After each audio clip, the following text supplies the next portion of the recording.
ಕೋರ್ಟ್ನ್ಯಾಗ ಏನಾಗಿದೆ ಇದು ಏನೋ ಜಾಮೀನ್ ಸಿಕ್ಕ ಮೇಲೆ, ಜಾಮೀನ್ ಸಿಗಕ್ಕೆ ಮುಂಚಿತ FIR ಆದ್ಮೇಲೆ ಎಲ್ಲವನ್ನ ವಿವರಣೆಯನ್ನು ಕೊಟ್ರು.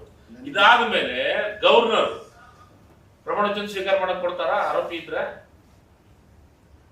ಅವ್ರೂ ಒಪ್ಪಿಗೆ ಪ್ರಮಾಣ ವಚನ ಸ್ವೀಕಾರ ಮಾಡಕ್ ಅವಕಾಶ ಕೊಟ್ಟಾರ. ಅವರು ಬಂದ ಚರ್ಚೆ ಮಾಡಿ, ನಿಮಗೆ ಏನು ಸಮಸ್ಯೆಗಳದಾವು, ನಾಗೇಂದ್ರ ವಿಚಾರಗಳದ ಏನು ದಾಖಲಾತಿಗಳದಾವ ಸದನದಾಗ ಒಪ್ಸಿ ಸ್ವಾಮಿ. ಸದನ ಇರೋದು ಯಾಕೆ? ಚರ್ಚೆ ಮಾಡ್ಲಿಕ್ಕಂತಾನೆ ಇರೋದಲ್ಲ.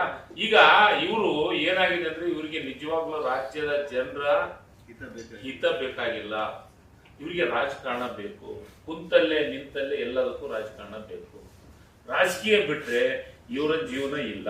ನಾನು ಹೇಳ್ತೀನಿ, ಇವತ್ತ ಬರದ ಬಗ್ಗೆ ಮಾತಾಡ್ತಾರಲ್ಲ, ಯಾಕೆ ಜಿಲ್ಲೆ ಹೋಗಿ ಹೊಲ್ದಾಗ ಹೋಗಿ ಹೊಲ್ದಾಗ ಹೋಗಿ ಕುಂತಿದ್ರಲ್ಲ ಅಶೋಕ್ ಅವರು, ವಿರೋಧ ಪಕ್ಷ ನಾಯಕರು, ಬರ ಐತೆ ಅಂತ ಹೊಲ್ದಾಗ ಕುಂತಿದ್ರಲ್ಲ, ಅದ್ರ ಬಗ್ಗೆ ಚರ್ಚೆ ಆಗ್ಲಿ.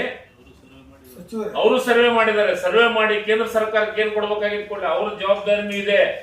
ಬರದೊಳಗ ಬರನ್ನ ಡಿಕ್ಲೇರ್ ಮಾಡ್ಬೇಕು ಅಂತಂದ್ರೆ ಚರ್ಚೆಗಳಾಗ್ಬೇಕು. ಹೌದು, ಅಧಿವೇಶನದೊಳಗ ಚರ್ಚೆಗಳಾಗಿ ಸಾಧಕ ಬಾಧಕಗಳು, ನಿಯಮಗಳು, ಗೈಡ್ಲೈನ್ಸ್ ಇದಾವೆ. ಬರನ್ನ ಘೋಷಣೆ ಮಾಡ್ಬೇಕು. ಅದ್ರ ಬಗ್ಗೆ ಚರ್ಚೆ ಮಾಡ್ಲಿ. ನಮಗ್ ಕೆಲವು ಬೆಳಕು ಚೆಲ್ಲಿ. ಒಂದು ಹೇಳಲಿಕ್ಕೆ ನಾನು ಇಷ್ಟಪಡ್ತೀನಿ. ಯಾಕಂದ್ರೆ ಇಷ್ಟೆಲ್ಲ ಮಾಡದಂತ ಕಾರಣದಿಂದ